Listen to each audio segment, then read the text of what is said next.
अंबर ही ना होते तो चांद सितारे क्या करते, अंबर ही ना होते तो चांद सितारे क्या करते, और समंदर ही ना होते तो किनारे ही क्या करते। अंतर मन में अगर श्रद्धा की ज्योत ही ना होती तो मंदिर मस्जिद और गुरुद्वारे ही क्यों होते, मंदिर मस्जिद और गुरुद्वारे ही क्यों होते।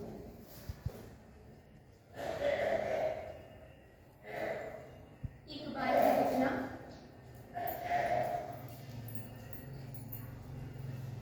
एक बहुत बड़ा राजा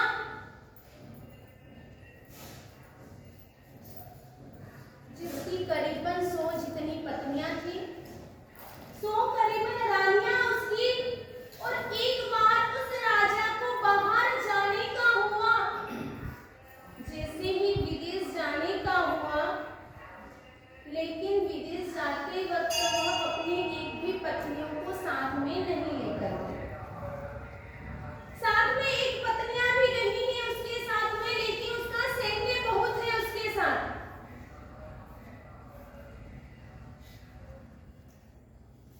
वहां जाने के बाद कितने ही वर्ष वहां बीत गए, और जब कितने वर्षों के बाद वापस अपने देश में आने का हुआ, तब उसने एक किसी व्यक्ति से संदेशा भिजवाया कि राजा आ रहे हैं, किसी रानी को कुछ मंगवाना हो तो पूछ लेना। वो मुझे संदेशा भिजवा दे, क्योंकि मैं विदेश से बाहर से आ रहा हूँ, कुछ लाना हो तो कहलवा दे। सभी रानियों ने क्या कर दिया, आपसे कोई बोले कि मैं अमेरिका जा रहा हूँ, वो चीजें वहां से मंगवाता है। यहाँ राजा ने भी पूछ लिया, संदेशा भिजवा दिया। कई रानियों ने कितनी अपनी अपनी डिमांडें लिख दी कि राजा मेरे लिए आप हीरे का नेकलेस लाना, कोई बोले मोतियों का लाना, कोई बोले मेरे लिए साड़ी लाना, कोई बोले मेरे लिए लहंगा लाना, कोई सबकी अपनी अपनी डिमांड थी। लेकिन एक रानी ने लेटर में कुछ अलग लिख कर भेजा। जब राजा विदेश की यात्रा करके आए, सभी रानियों ने, जिस रानी ने जो जो चीजें मंगवाई थी उस रानी के पास भिजवा दिया गया, और जो एक कम अणमानी थी जिसे कहते हैं, ऐसी उसमें से 100 रानियों में से एक जो रानी थी सबसे लास्ट वाली, वह राजा की प्रिय रानी नहीं थी। उसने लिखा था कि राजन आपके बिना मुझे यहाँ अच्छा नहीं लग रहा है, आप जल्द से जल्द यहाँ पर आ जाएं।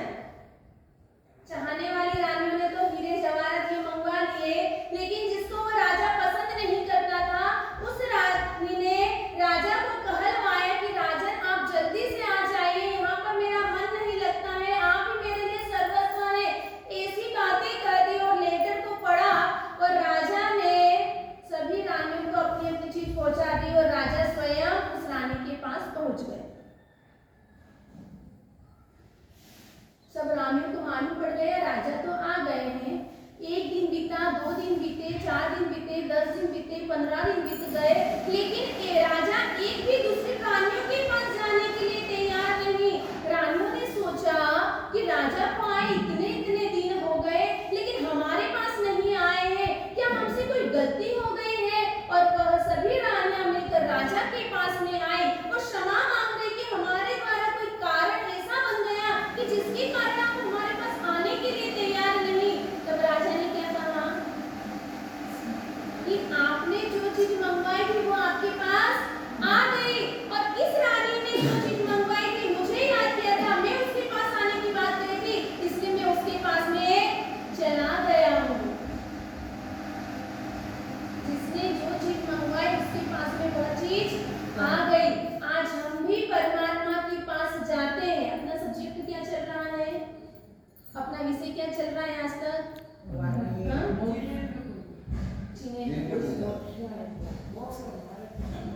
मोक्ष के द्वार में पहले द्वार की चर्चा चल रही है। जिनेंद्र पूजा यानी में परमात्मा की कैसी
सकती, लेकिन बाय चांस वही चींटी किसी पुरुष के, महिला के साड़ी पे या जेब में, अपने शर्ट के पैंट के जेब में अगर घुस गई हो, या बाय चांस अटैची या बैग में वो चली गई हो, तो वो पो सकती है नहीं पो सकती है?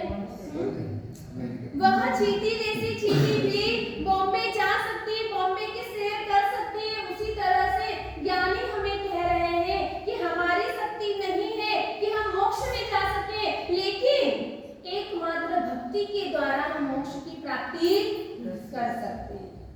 हमारी कोई औकात नहीं है, लेकिन फिर भी हम गर्व महसूस करते हो ना? कोई कार्य कर दिया, अच्छा अब मैंने किया।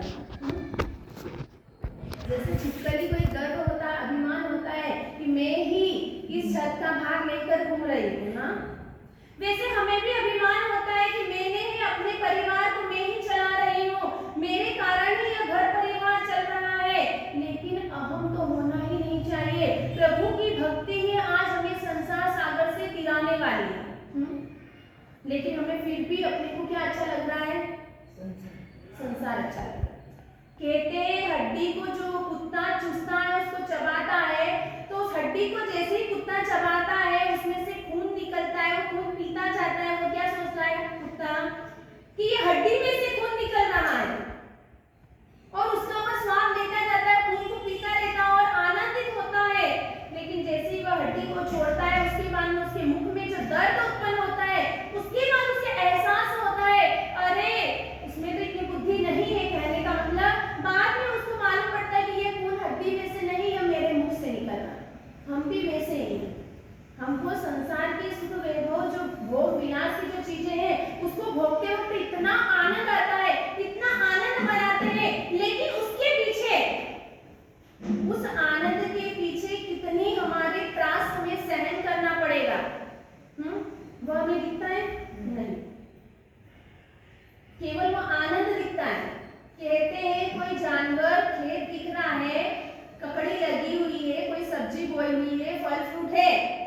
मार्केट में आप जाते होंगे, सब्जी मार्केट में कितने ही गाय वगैरह घूमती गाय जैसे, तो उनको क्या दिखते? ठेलागाड़ी और लॉरियों के ऊपर सब्जी या फ्रूट दिखते, केवल खाने की इच्छा होती है, पर पीछे कौन खड़ा है वह व्यक्ति उसको नहीं दिखता है, उसकी मार उसे नहीं दिखती। जैसे ही वह मुंह डालता है और जब डंडे पड़ते हैं, जब वह भागती है, अपनी स्थिति भी यही है।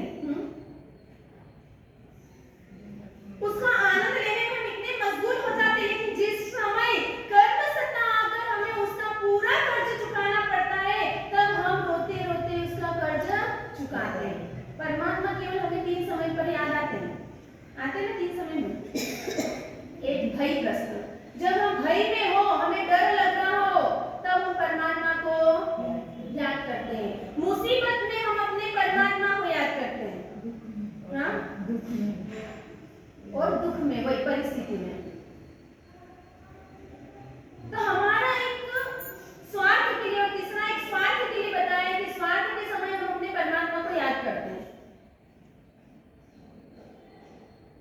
चोर चोरी करके गया, बाय चांस पकड़ा गया, चोर चोरी कर ली, माल पैक कर लिया और वह भाग रहा है, पुलिस ने पकड़ लिया। उस वक्त चोर भय के कारण परमात्मा को याद करेगा। जब कोई व्यक्ति चुनाव में खड़ा होता है तो किसके लिए याद करता है? जीतने के लिए याद करता है, अपने स्वार्थ के लिए परमात्मा को याद करता है। कोई व्यक्ति गरीब है, दुखी है, भोजन नहीं मिल रहा है, 2 समय का भोजन भी उसको करने को नहीं मिल रहा है, लुच्ची रोटी नहीं मिल रही है, तब वह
विवाह करके निकल रहा था अपनी पत्नी के साथ।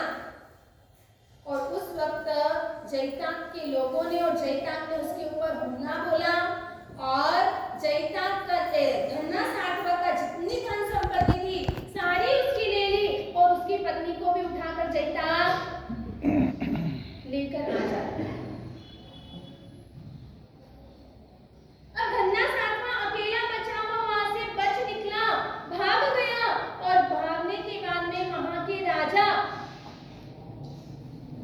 के राजा को बताई कि मेरे साथ में यह घटना घटी है, मेरी पत्नी को इन्होंने ले लिया है, मेरी सारी धन और संपत्ति को चुरा ली है। और उस वक्त राजा ने अपने सैनिकों को भेजा, पूरे सैनिकों के साथ में वह धन्ना साठवा वहां पर पहुंचा। बड़ा सैन्य देखकर जयताक पीछे के रास्ते से, पीछे के दरवाजा से रवाना हो गया। अब वहां पर घर के अंदर गए, जयताक की पत्नी थी जो गर्भवती थी। पत्नी से पूछा जा रहा है कि जयताक कहाँ गया, लेकिन पत्नी बताने के लिए तैयार नहीं है। और आखिरी में धन्ना ने कहा कि इसको ऐसा कपड़े की तरह इसकी धुलाई कर दो। क्या कहा? इसकी कपड़े की तरह धुलाई कर दो, इसका वंश नहीं रहना चाहिए। जैसे उसको मारने लग गए और मारने के कारण उसका जो 7 महीने का गर्भ था वह बाहर आ गया। इतना पीटा उसको और वहीं पर उसने प्राणों का त्याग कर दिया। जैसे 7 महीने का जो शिशु था, जो बालक था, वो जैसे ही बाहर निकला, धरती पर गिरा, उसको भी पटक पटक कर, क्योंकि धन्ना साठवा के मन में क्या था कि ऐसे व्यक्ति का वंश ही नहीं रहना चाहिए। इतनी क्रूरता उस व्यक्ति के अंदर मन में आ गई और वहां से वह पूरे सभी धन्ना साठवा और अपने सैनिक वगैरह सब लेकर निकल गए। कुछ घंटों के बाद में जब जयताक आया, अपनी पत्नी को मरा हुआ देखा, 7 महीने का शिशु एक तरफ पड़ा है, तब उसे आंखों में आंसू आने लगे। अब वह सोचने लगा, मैं यहाँ पर जंगल में अकेला अब क्या करूं? जब वह दूसरों के साथ करता था तब उसके दिल में दया नहीं थी। दूसरों के साथ कर रहा तो दया नहीं, लेकिन अपने खुद के परिवार वालों के साथ में यह घटना घटी। तब जयताक की आंखों में से आंसू आ रहे हैं। वह जंगलों का सफर कर रहा है, करते करते उसकी आंखों में आंसू है। और यशोभद्र सूरी जी महाराज वहां पर उसे मिल गए। कौन दिखे? यशोभद्र सूरी जी महाराज उसे जंगल में दिखे, बहुत रो रहा है, मरने की कोशिश कर रहा है। तब गुरु भगवंत ने पूछा कि तू ये आंखें तेरी गीली क्यों है, आंसू क्यों बहा रहा है? आंसू भी 2 तरह के होते हैं। हाँ, ऐसे तो आंसू के कितने ही प्रकार हैं। कहते हैं संयोग के आंसू। संयोग यानी कोई अपना प्रिय व्यक्ति जब कितने ही वर्षों के बाद में आता है तो वो खुशी के मारे हमें आंखों में आंसू आ जाते हैं। आपका बेटा 10-12 साल में बाहर से अमेरिका से पढ़कर आया हो तो माँ की आंखों में पुत्र के दर्शन से, पुत्र को देखते ही संयोग के आंसू आंखों में आ जाते हैं। उसे कहते हैं संयोग के आंसू। दूसरे नंबर के आंसू बताए हैं वियोग के आंसू। किसी का वियोग हो गया। मेरे आज परमात्मा जो 24 तीर्थंकर है, मेरे 24वें भगवान महावीर स्वामी भगवान है, आज इनका वियोग हो गया है कि प्रभु आपको मैंने निहारा नहीं, आपको मैंने देखा नहीं है, उसका दुख होता है। तो उसे कहते हैं वियोग का। केवल परमात्मा की बात नहीं करी, तो परमात्मा का एक दृष्टांत दिया है। आपके परिवार का व्यक्ति कोई हमेशा के लिए विदा हो जाए तब उसका जो वियोग होता है, तब अपनी आंखों में आंसू आते हैं। विरह का आंसू, ये परमात्मा का आंसू जो होता है वो विरह का आंसू होता है। क्योंकि परमात्मा की, गुरु भगवंत का जो एक विरह हमें सताता है कि ऐसा ज्ञान, ऐसी बुद्धि, ऐसा उपदेश हमें अब कौन देगा, वह विरह के आंसू होते हैं। चौथे नंबर पे बताया वेदना के आंसू। वेदना के आंसू, अगर आप चल रहे हैं, आपका एक्सीडेंट हो गया,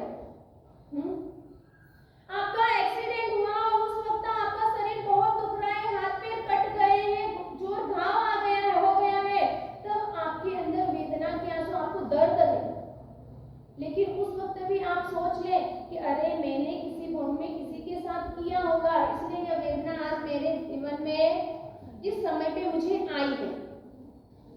तो यह होती है वेदना के आंसू। और 5वें नंबर पे बताया है अनुमोदना के आंसू। कौन से आंसू?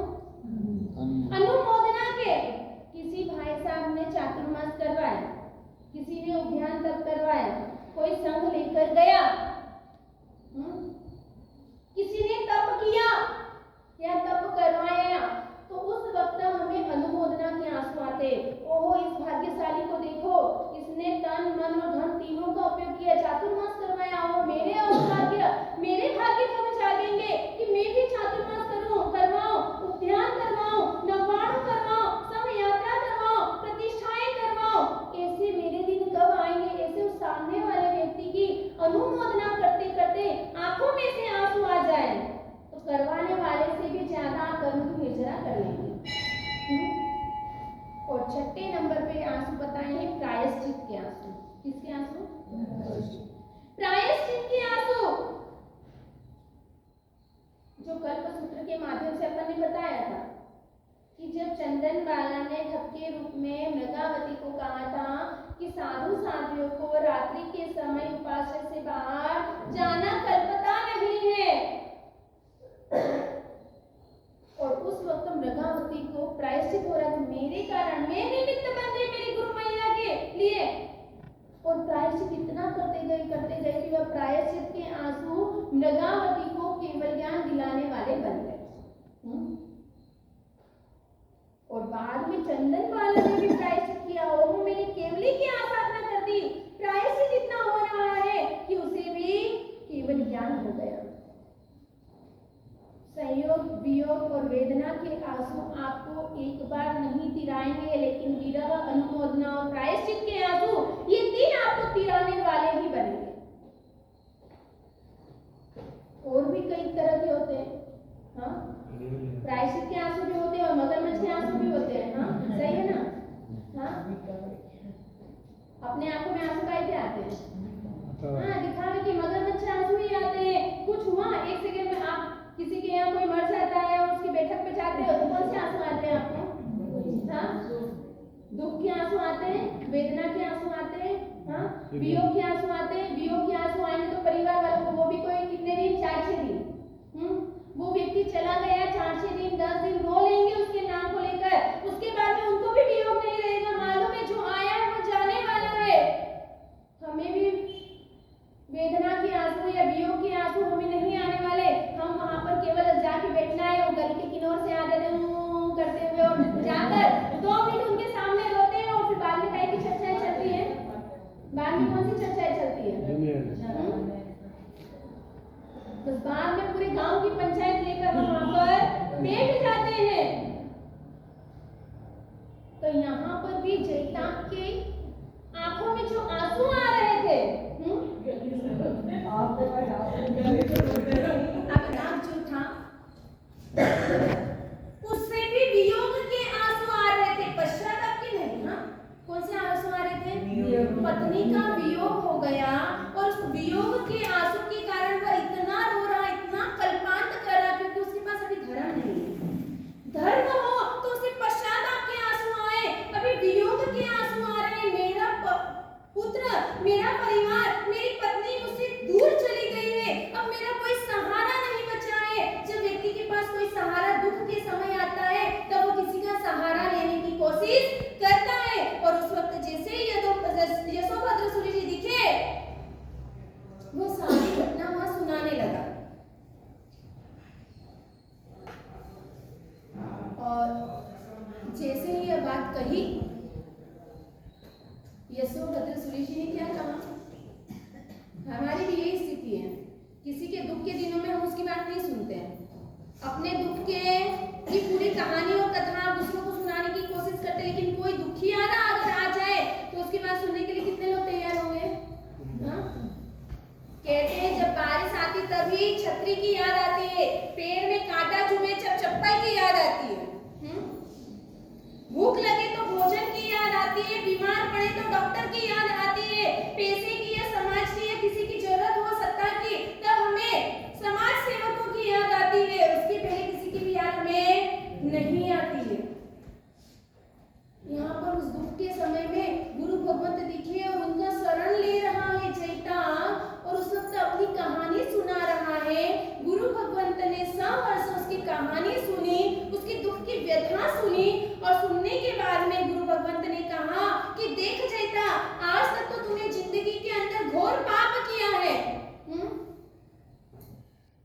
बहुत पाप किए हैं, लेकिन अब इस पाप को धोने का सुअवसर मिला है। अब पुण्य को कमा, परमात्मा की तू भक्ति कर ले और भक्ति ही तुझे तिराने वाली बन जाएगी।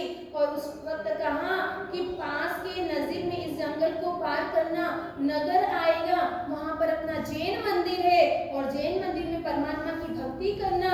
वहां पर कई तुझे जैन श्रावक मिलेंगे, उनसे परिचय करना और अच्छा तू न्याय और नीति से धन का उपार्जन करना, तो तेरे जीवन सफल और सार्थक बन जाएगा।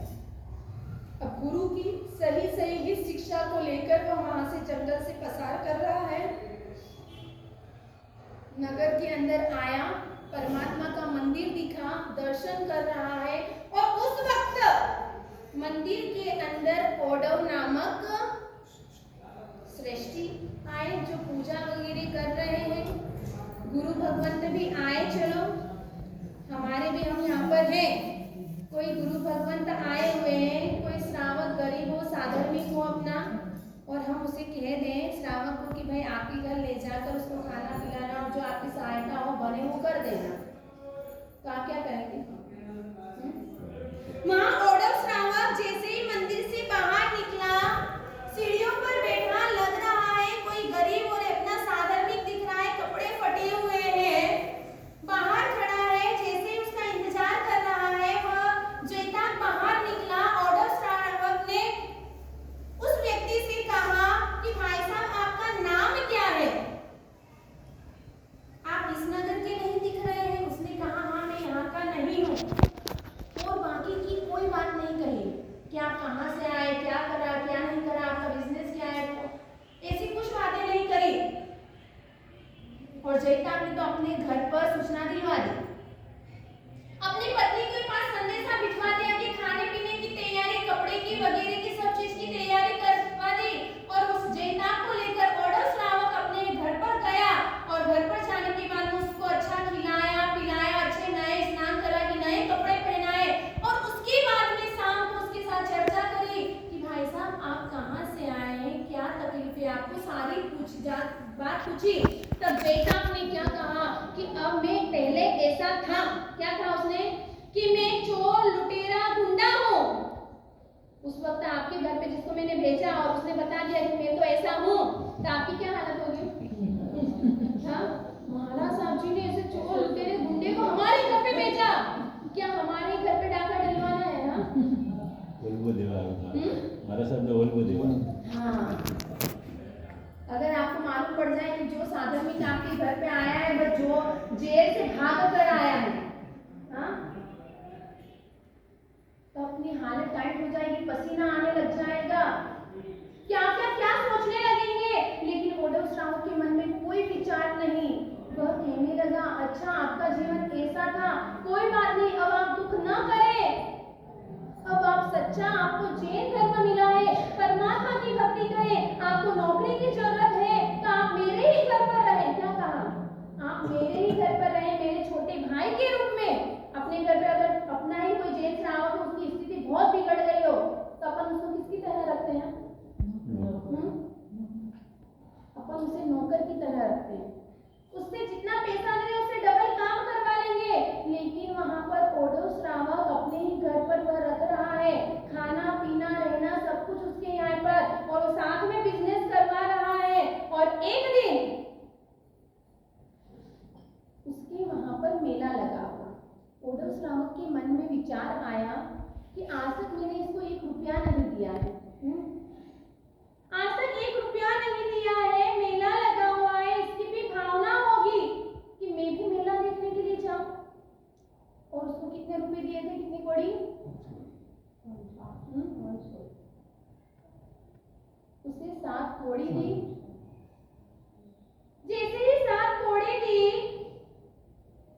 जयताप के मन में विचार आया, जयताप मन में सोचने लगा कि मैं इस श्रावक के घर पर ही रहता हूँ, इसी के घर खाता हूँ, कपड़े भी इसी के यहाँ के पहनता हूँ, मंदिर जाता हूँ, इसी का द्रव्य यूज करता हूँ, हाँ, पुष्प हो या अक्षत हो, नैवेद्य हो, फल हो, सारी चीजों का उपयोग मैं ही इसके घर का करता हूँ। तो आज मुझे मेरी मेहनत की जो 7 कौड़ी मिली है, परमात्मा की पूजा करूं। क्या मन में आया है? मैं स्वद्रव्य से आज पूजा करूं। वह 7 कौड़ी लेकर मेले में नहीं गया कि मैं मुझे जो चीज अच्छी लग रही हो वह मैं लेकर आ जाऊं। उस वक्त 7 कौड़ी लेकर परमात्मा के मंदिर में गया, 2 कौड़ी उसने भंडार में डाली और 5 कौड़ी के वह क्या लेकर आया? फूल लेकर आया। 7 कौड़ी क्या हो गई?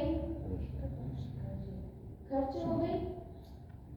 वो 5 कौड़ी के फूल से अब सोचो कितनी भावों के अंदर उस जैताक ने परमात्मा की पूजा की होगी। आज हम 25-25 हजार 5-5 हजार के फूल चढ़ाते परमात्मा का यूं अभिषेक करते हैं, ऐसे फेंकते हैं भगवान के ऊपर।